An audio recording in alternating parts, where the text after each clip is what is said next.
Hello everyone and welcome back to another video with your number one stop for all things polling and elections in the United States. And today we're looking at my latest forecast for the 2024 presidential election.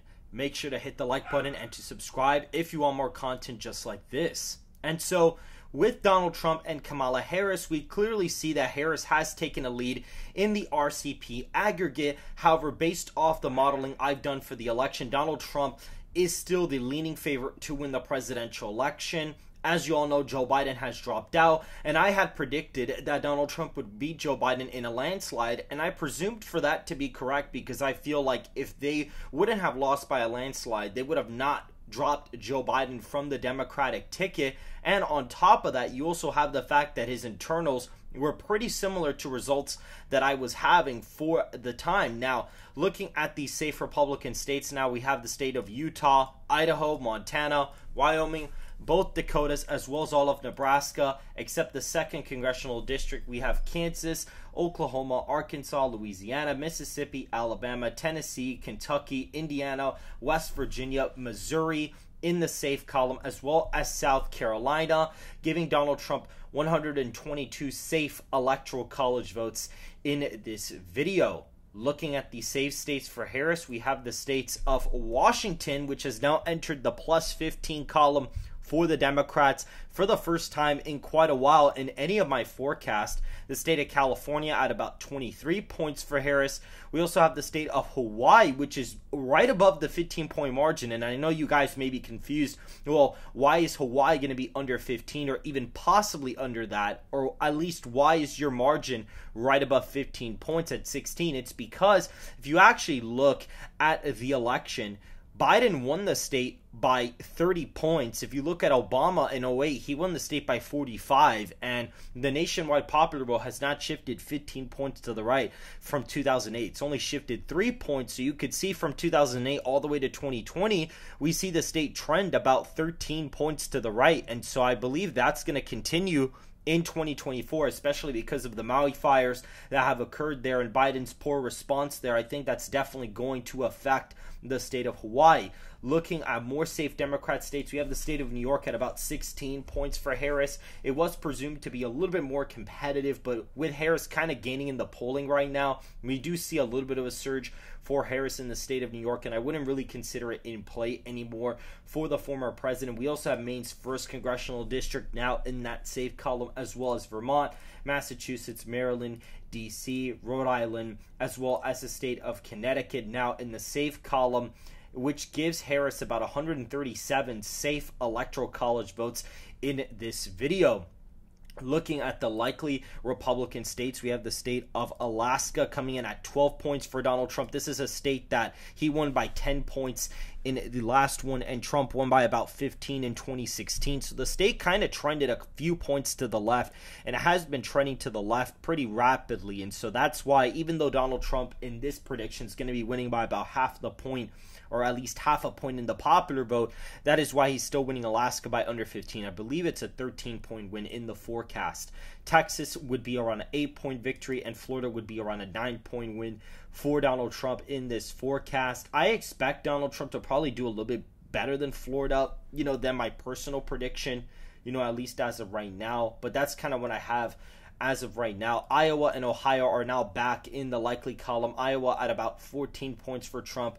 Ohio at around 13 points or so, so they've fallen below the 15-point category. North Carolina is like at around 5.5 points for Trump as of right now in this forecast. I mean, Iowa and Ohio have been moving to the right quite significantly. In the nationwide popular vote, it's really going to shift by 4 points. 12 and 13-point victories in each of these states wouldn't necessarily be the most unrealistic as of right now. As we can see here, I'm going to fix the margins here, and we can see now the margins that I use, which is basically less than 1% is tilt, 1 to 5 is lean, 5 to 15 is likely, and anything above 15 points of a margin is in the safe column for either party. And so now looking at the map here, The likely states include Oregon at 14 points for Kamala Harris. We have the state of Colorado coming in at around 14 points as well for Harris. So they're kind of voting with each other. And Colorado is trending left off a cliff. I would not advise Republicans to even touch the state with a 10-foot pole. It's completely gone for them as of this point. The state of Illinois in this forecast will be a likely margin of about 13 points for Harris. The state's trending to the right and would shift kind of with the nationwide popular vote. New Jersey and Delaware would also kind of shift with the nationwide popular vote. And Delaware would actually kind of trend to the right by quite a bit. It's only like a 13-point win. And Biden won the state by 19, so it would kind of trend 2 points to the right in this forecast. We also have the state of New Hampshire in the likely column for Harris at about 5 points, as well as Maine at large in that column, and New Mexico is now in the likely column for Harris at about 5 points as well. So, New Mexico, Maine at large, and New Hampshire have officially entered the likely Democrat column as of this forecast, and the state of Virginia as well, getting Harris over 215 electoral college votes. I also forgot to fill out likely Maine's 2nd congressional district for Donald Trump, as he's won the district multiple times. I mean, he won it twice back in 2016 and 2020, and Virginia, New Hampshire, Minnesota, New Mexico, these states are kind of trending to the left. And if Donald Trump's only shifting the nationwide popular vote by 4 points to the right, I wouldn't necessarily expect any of these states to fall under 5, as they are been trending pretty far to the left. And now we kind of come down to the major swing states here. Nebraska's 2nd is about a 3-point victory or so for Harris in this forecast. I mean, those Omaha suburbs have been trending to the left quite a bit, and so even though Donald Trump is shifting the nationwide popular vote, it's not going to be enough for him to win it, even after it was redrawn to be more Republican friendly. Minnesota, I'd say right now, is about a 3 or 4 point victory. That's what my model is kind of projecting as of right now in this forecast. And now we come down to the major swing states. Now, I want you guys to pay attention to something. Usually the elections don't come down to a single state how they used to be before, like Florida, for example. And if you notice, a lot of the states that tend to be really close tend to usually vote together. And Al Gore actually won the initial count in Florida, so this still kind of stands. Even like Iowa, like a lot of the close states basically usually tend to vote with the winner pretty much. And like it's kind of like, it doesn't make any sense for like Wisconsin and Georgia, Nevada go red, but not Arizona, Michigan, and Pennsylvania, because Georgia has a lot of African Americans. And if that goes red, more than likely, a state like Pennsylvania would probably flip into Trump's column.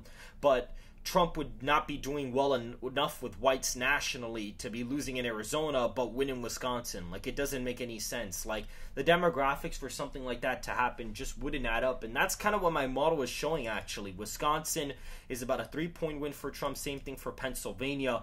We also have the state of Georgia at about 1.5 or so. So it is trending to the left. So despite the nationwide popular vote shifting 4 points to the right, it is shifting only 1.5 to the right. So that is something very interesting to take note of. Arizona is about a 3 or 4 point victory or so. So it's actually well to the right. I believe it's about a 3-point win.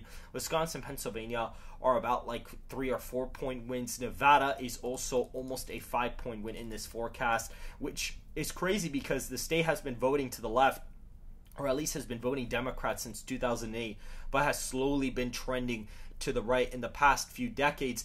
And guys, we finally have the state of Michigan in the tilt column for the first time in my forecast in a really long time. My model has the state of Michigan at around 0.8 percentage points for Donald Trump. So yes, it is technically within margin of error for Harris to actually win. So as the data comes in for the polling data and different approval rating data and things like that, we'll be able to discern what's going to happen in these states. But as of right now, Michigan is now in the tilt Republican column in this forecast. So if you guys did enjoy this video, make sure to hit the like button and to subscribe if you want more daily updates for political content and daily live streams just like this from your #1 stop for all things polling and elections in the United States. And I will see you guys in the next video.